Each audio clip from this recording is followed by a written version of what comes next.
নমস্কার বন্ধুরা, সকলে কেমন আছো? আশা করছি তোমরা সকলে সুস্থ আছো, ভালো আছো।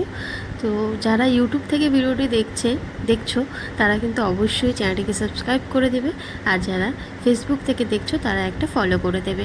সকালবেলা অনেক কাজবাজ করেছি, সেগুলো আর শেয়ার করা হয়নি। চলে আসলাম দুপুরবেলা একদম রেডি হয়ে, একদম শাড়ি পরে। শাড়িতেই তো নারী, তাই না? শাড়ি পরলে দেখবে মেয়েদের একদম অন্যরকম লাগে, আর আমি সত্যি কথা বলতে শাড়ি পরতে ভীষণ পছন্দ করি। তো শাড়ি পরে চলে আসলাম। আর বোনও শাড়ি পরতে ভালোবাসে, বাট ওর হচ্ছে কি ও শাড়িটা পরতে পারে না। আর ওর যেহেতু এখন একটু শরীরটাও ভালো নেই, তো সেই জন্য শাড়িটা পরেনি। তো আমরা চলে আসলাম আমার বাবার বাড়ির, একটা বাড়ির পরেই হচ্ছে আমাদের নেমন্তন্ন। আজকে একটা বার্থডে পার্টি আছে, তো সেখানেই এসেছি। ওনারা হচ্ছেন তামিল। তো এই ভাইয়াদের সাথে অনেক দিনের সম্পর্ক, সেই ছোট্টবেলা থেকে মানে চেনা পরিচয়, মানে সেরকম কিন্তু আমাদের চেনা পরিচয় ছিল না, তবে সোমোর জন্যই চেনা পরিচিত। ভাইয়ার দোকান ছিল, সেই দোকানে আমরা যেতাম।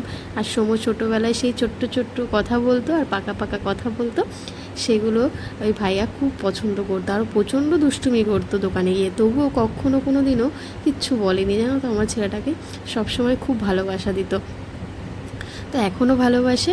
তো যাই হোক, সেই থেকেই পরিচয়। তো সবসময় আমাদের বাড়িতে অনুষ্ঠান হলেও আমরা বলি, আর ওই ভাইয়ারাও বলে। তো আমরা চলে আসলাম দুপুরবেলা। তামিলদের আর কি, তামিল তেলুগু যারা আছেন তাদের কিন্তু দুপুরবেলাই অনুষ্ঠানটা করে আর কি। এই আন্দামানে শুধু তামিল তেলুগু না, বেশিরভাগ মানুষই দুপুরবেলাই অনুষ্ঠান করে।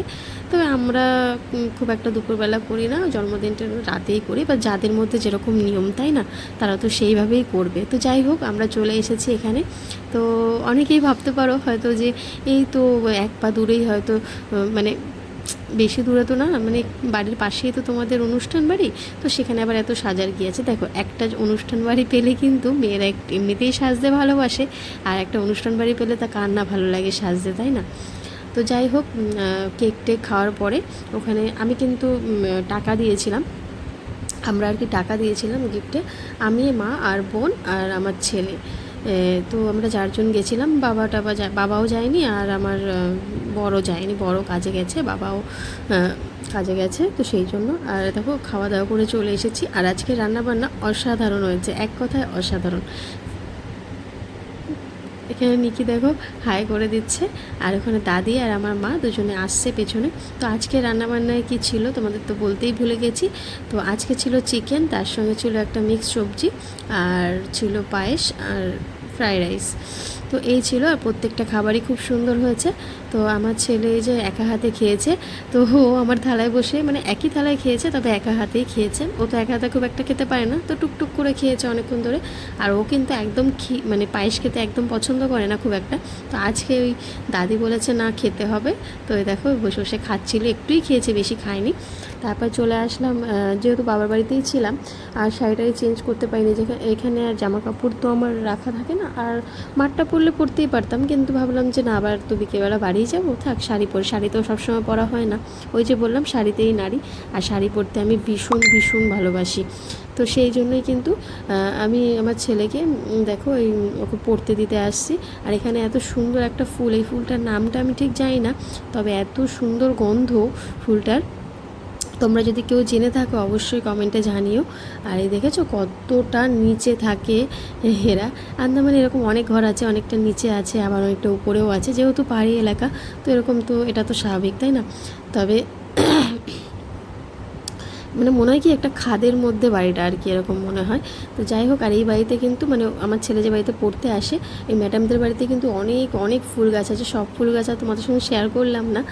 তো আর এদিকে দেখো কী সুন্দর আখ গাছ লাগিয়েছে, ওরা বলে গেন্না। তো আখ, তো আখ গাছ আছে। তারপর দেখো এই যে ছেলেও একাই চলে গেল, আমি ব্যাগটা দিয়ে দিলাম। আর তোমাদেরকে এখন দেখাচ্ছি আমি কতটা নিচে ছিলাম, এখন কতটা উপরে উঠছি।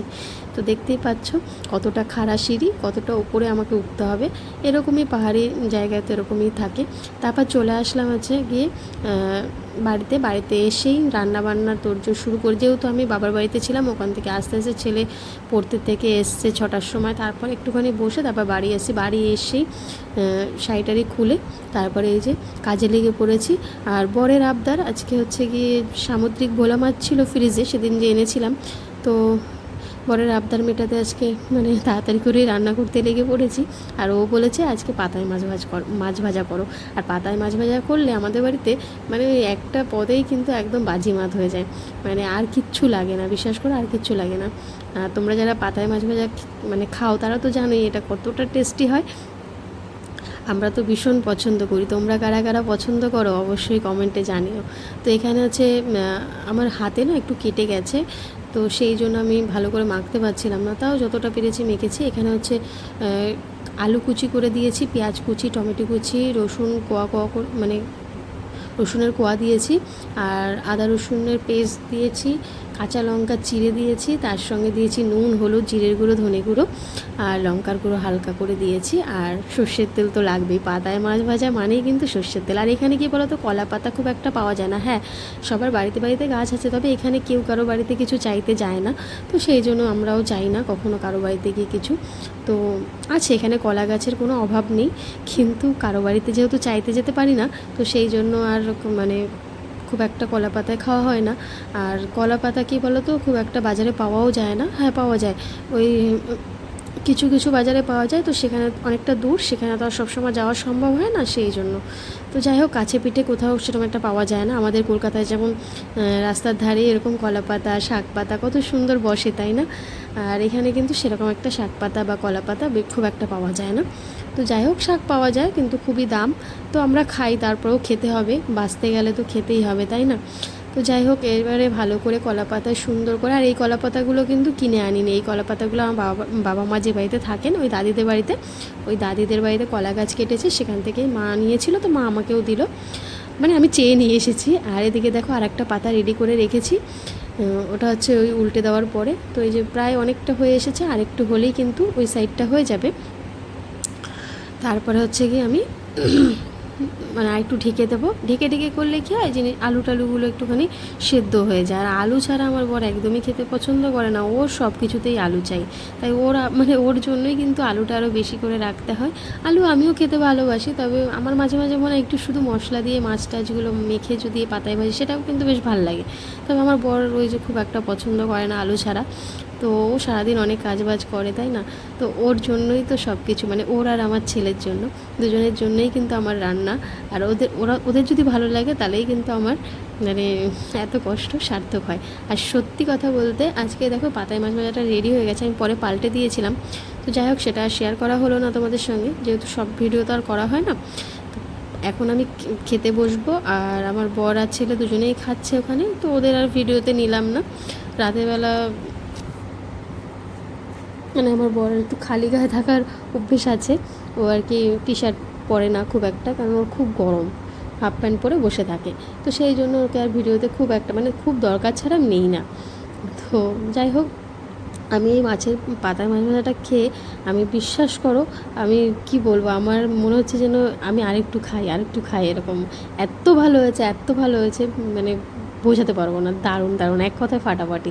তো রাতের বেলা মানে দুপুরবেলা জন্মদিনে ভালোই মানে জন্মদিন অনুষ্ঠানে গেলাম, ওখানে ভালোই খাওয়া দাওয়া হলো, আর রাতের বেলা পাতায় মাছ ভাজা দিয়ে একদম ফাটিয়ে খেলাম।